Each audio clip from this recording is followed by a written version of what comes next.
Muy buenos días a todas y a todos. ¿Cómo estamos? Muy animados, muy contentos. Toda una gran familia, extraordinaria familia de Centros de Integración Juvenil y todos los que se suman a ella en este encuentro que año con año se lleva a cabo y que en verdad, ya decía alguno de los panelistas, que es admirable la cantidad de personas que al final de una reunión esté esto lleno, así es que enhorabuena. Normalmente pues muchos deciden aprovechar la belleza que está allá afuera, eso no quiere decir que no lo vayan a hacer al rato, pero muchas gracias por estar aquí. Para mí es un gran honor el estar hoy por primera vez ante ustedes como presidente del Patronato Nacional. Y quisiera yo destacar el liderazgo que ha tenido en estos últimos años un gran ausente que hoy no está con nosotros por razones de su salud. Y que yo quisiera que desde aquí le mandemos un gran aplauso, que es al presidente emérito vitalicio de Centros de Integración Juvenil, que es el maestro Jesús Cumate. Así es que vamos a hacerle llegar este extraordinario agradecimiento.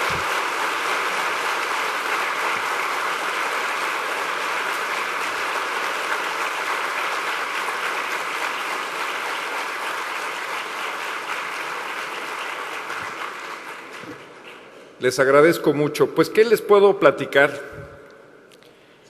Yo a Centros de Integración Juvenil lo conozco desde hace muchos años, que tuve el privilegio de estar y de participar activamente en el desarrollo de Centros de Integración Juvenil junto con la señora Kena Moreno, con Carmen desde entonces y con muchos otros de los que han pasado y aún están en Centros de Integración Juvenil. Sin embargo, les puedo decir que hoy regresar a centros y empezar a reeducarme en el conocimiento de lo que es la dimensión de Centros de Integración Juvenil, les quiero decir que tenemos una extraordinaria organización. No es comparable con nada. Además de ser una organización seria, transparente, tiene una gran base social. Una gran base social que está constituida por esos patronatos, por esas personas que no tienen otro interés más que sumar su tiempo, su pasión en resolver un problema, de prevenir un problema, de hacer conciencia de este problema. Así es que hace 43 años, cuando la señora Kena Moreno, y les pido que se remonten, muchos de ustedes pues se remontarán a otra dimensión, porque todavía ni siquiera sus papás se casaban, pero quienes tenemos esa posibilidad de remontarnos hace 43 años, no era un tema el consumo de drogas. Entonces, esa visión que tuvo Kena de decir, tenemos que trabajar en torno a integrar a los jóvenes, de trabajar en los jóvenes, no solo era una visión de gran perspectiva, sino que gracias a eso hoy tenemos una institución que le da alternativa a la prevención y al abordaje del problema de las adicciones en nuestro país. Yo quisiera que eso lo mantengamos siempre muy presente, porque es gracias a esa continuidad. Y lo acaban de decir en el panel anterior, las organizaciones civiles son continuidad. Y los patronatos que están ahí, ustedes son continuidad, ustedes son interlocución y son diálogo. Entonces, por eso la relevancia y la emoción que me da a mí de poder estar aquí ante ustedes el día de hoy y de resaltar algunas cosas en las que estamos convencidos en Centros de Integración Juvenil. Ese movimiento social que es y que debe de ser más grande.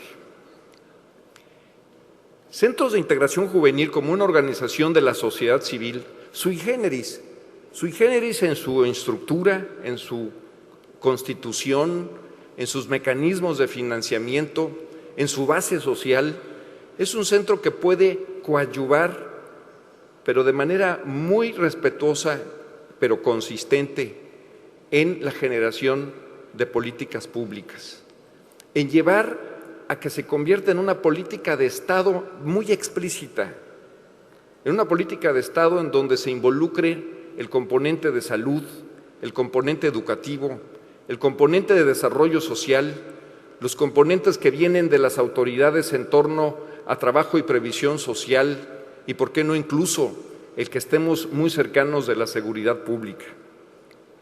El problema hoy, aún a pesar de lo que podemos ver en la calle, de lo que podemos ver en las noticias, de lo que todos vivimos en nuestras comunidades, aún podemos decir que México está en un nivel que podemos ser entusiastas en decir, la batalla aún no nos vence, pero no nos podemos descuidar. A nivel mundial, el problema es mayúsculo. Recientemente, hace apenas unos cuantos días, se liberó de la Oficina de las Naciones Unidas una información muy interesante que marca que en el mundo hay 226 millones de personas consumidores de sustancias. Eso quiere decir que el 5% de la población entre 15 y 64 años está y está afectado por el consumo de drogas ilícitas. Hay un tema que para todos nos es muy sensible, que es el tema y la evolución que ha tenido una enfermedad que es el VIH-Sida. Y tiene un gran movimiento, y tiene una gran sensibilidad, y tiene también un planteamiento de derechos humanos. Pero las mismas estimaciones de la OMS marcan que existen en el mundo 34 millones de personas que viven con el virus de la inmunodeficiencia humana.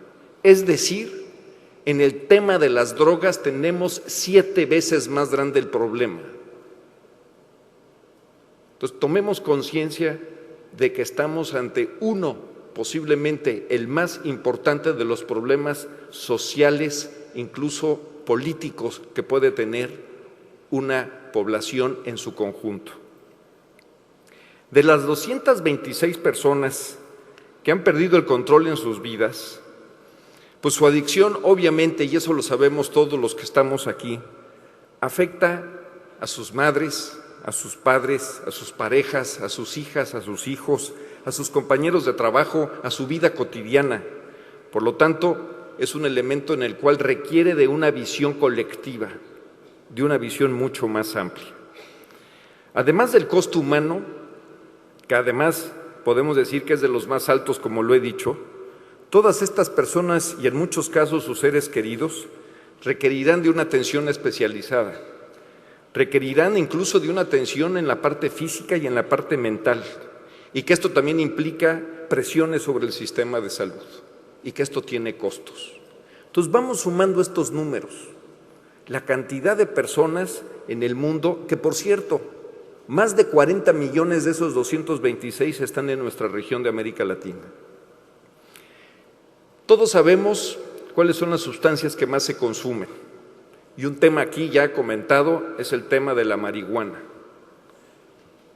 Y quiero retomar el mensaje que tuvimos hoy en la mañana, que debemos de tomar una posición estratégica, una posición inteligente y una posición proactiva en torno a defender nuestros principios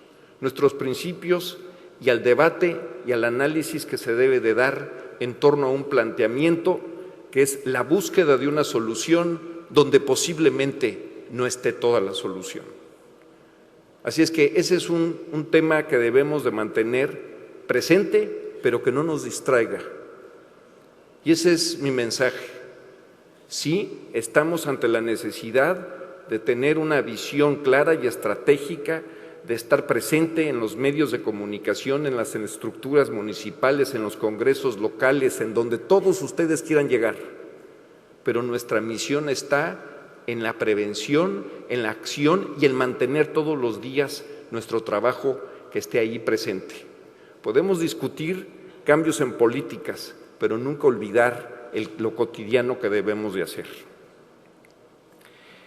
México todavía es considerado por la Organización de Estados Americanos como de baja prevalencia en el consumo de drogas, legales e ilegales. Yo quisiera resaltar eso con unas cifras. Con información de la CICAD, el consumo de marihuana en términos de la incidencia acumulada en los países de la región, el número 1 está entre Canadá y Estados Unidos, con un 43 y un 41% respectivamente. Es decir, México tiene 7 veces menos consumo de marihuana que esos países. Están por arriba de nosotros como 5 o 6 más. En el caso de cocaína la diferencia es menor, pero todavía significativa. Ahí el líder también es Estados Unidos con 14.7, México con 3.3, es decir, 4.5 veces menos el consumo de cocaína que en Estados Unidos y Canadá. Y en inhalables también nos gana Estados Unidos, nos ganan otros países de la región como Brasil, como Bolivia, y México tiene un consumo 10 veces menor. Esto es la parte, digamos, positiva. Y podemos a lo mejor colocarle correcciones a las matemáticas y a los números. No nos vayamos con la finta de que la parte de la violencia que se está viviendo nos vaya a paralizar en el sentido o hacer pensar que hemos perdido la oportunidad de hacer un cambio.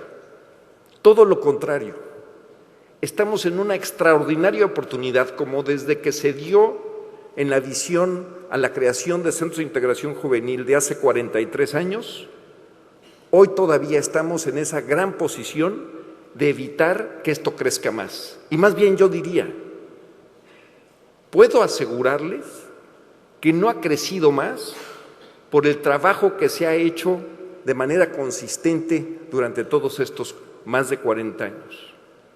Porque no todos los países tenían esta conciencia, no todos los países tenían esta estructura operativa que podía decirse una estructura que estaba ahí para atender un problema en el consumo de las drogas. Así es que, viendo que nos ha servido, ha sido un factor protector, hoy debemos de aprovechar esta plataforma. Quisiera yo insistir en que uno de los papeles que tiene en nuestro país Centros de Integración Juvenil es el generar conciencia, el mantener la llama de la importancia y la flama que debe de generarse en no dejar de entender que es un problema que no podemos distraernos nunca. Y yo diría que incluso enfatizar a qué cosas le queremos meter, y sobre todo en la parte de la prevención en los adolescentes. Ustedes ya conocen los resultados de la última encuesta nacional de adicciones. ¿Que ha crecido? Ha crecido. De que los jóvenes son hoy los más vulnerables, ya lo sabíamos.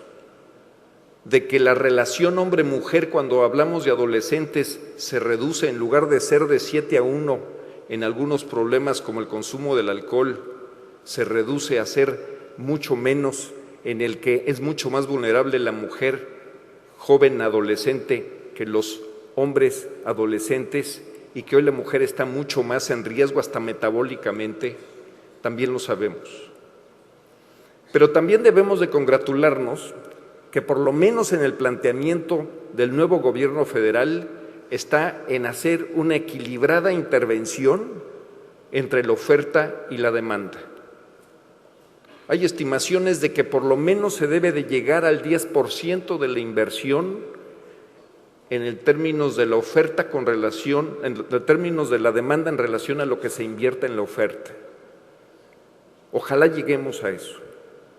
Ese es parte de nuestro proceso que necesitamos estar cercanos, y es extraordinario que aquí tengamos la presencia de legisladoras que hoy están en posición de tomar esta lucha y de llegar a que se convierta en uno de los presupuestos más importantes en la historia en la reducción de la demanda que podamos tener.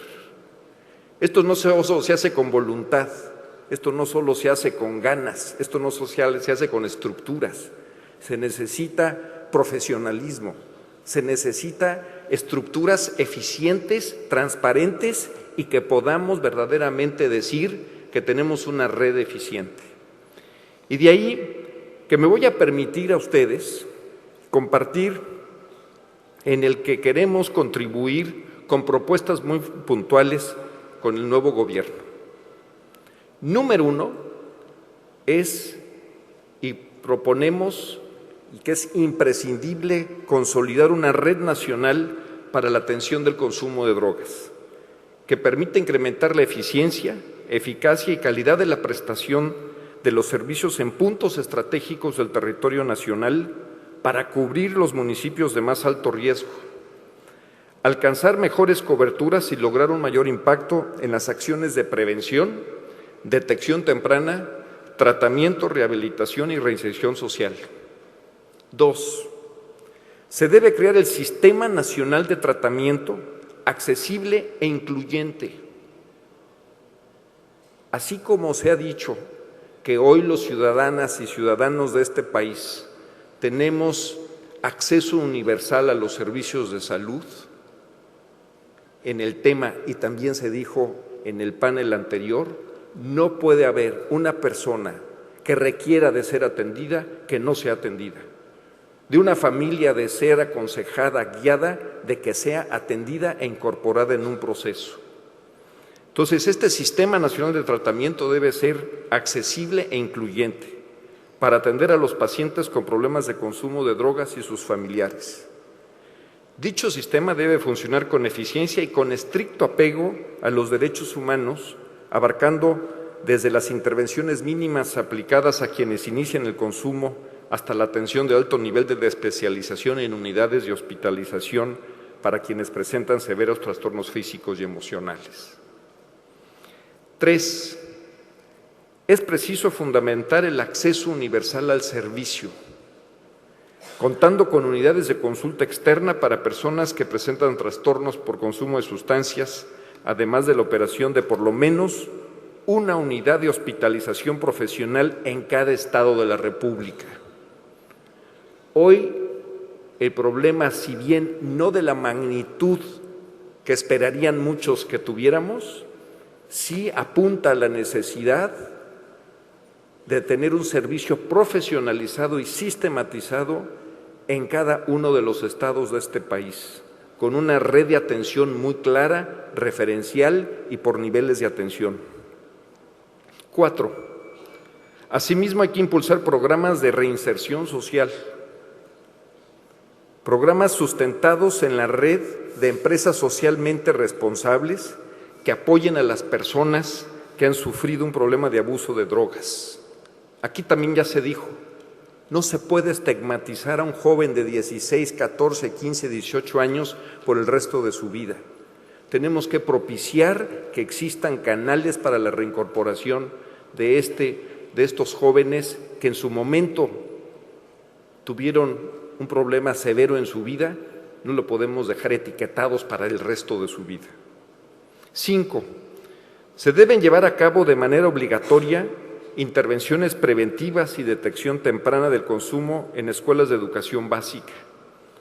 Para contribuir con este objetivo, los centros de integración juvenil seguirán realizando las intervenciones de prevención en escuelas de educación media superior y superior, clínicas y hospitales del sector salud, centros laborales, comunitarios, deportivos y culturales, así como en espacios recreativos. 6. Es fundamental brindar atención especializada dirigida a los grupos de mayor consumo y altamente vulnerables como son las poblaciones de migrantes, poblaciones indígenas y personas en situación carcelaria o en situación de calle. 7. Y este es muy relevante, hacer que centros de integración juvenil sea uno de los activos participantes en fomentar la investigación en materia de adicciones. Desde los centros de integración nos comprometeremos a continuar con nuestras líneas de investigación, la epidemiológica, la psicosocial, la clínica y la evaluativa. Centros de integración juvenil tienen una gran masa crítica de información. tiene una gran sensibilidad y está viviendo día a día los problemas en cada uno de los centros que ustedes están, y que incluso podemos aprovechar esa información para encontrar tanto una evaluación en nuestro desempeño como en investigaciones que apunten a la resolución de los problemas. Y otro componente importante, que es el octavo, es crucial impulsar el fortalecimiento de recursos humanos especializados en la atención preventiva y terapéutica en materia de adicciones. Me da mucho gusto hoy anunciarles que al reconocer el gran acervo del material educativo sistematizado, constituido en cursos, en diplomados, en distintos mecanismos que han sido trascendentes en la formación y capacitación de los recursos humanos en este país, en los centros de integración juvenil se creará el Colegio de Estudios Superiores de Adicciones.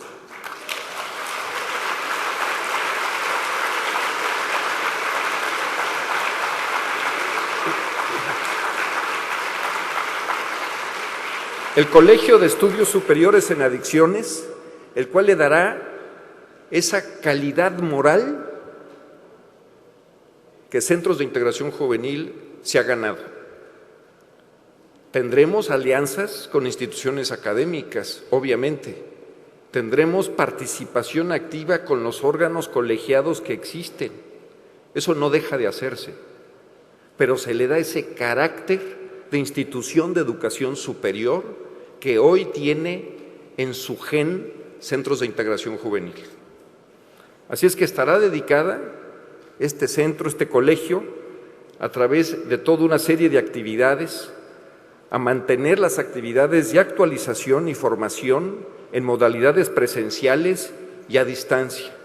Aprovecharemos la tecnología y la plataforma tecnológica para llegar a cientos y, si es posible, a miles de profesionales de manera accesible y de manera que podemos decir responsable en su formación y actualización en el tema de las adicciones. Es decir, mantendremos y seremos una organización de educación superior siempre responsable y cuidadosa de la calidad de los materiales que serán desarrollados. Noveno, para materializar todas estas propuestas se requiere el incremento y aseguramiento del presupuesto para hacer de la prevención una respuesta eficiente ante el aumento de la incidencia de las adicciones, así como la emergencia de problemáticas psicosociales asociado del consumo de tabaco, alcohol y otras drogas, partiendo siempre de la evidencia científica y de las necesidades del contexto de la región, del género, de la edad, de la sustancia y del riesgo específico.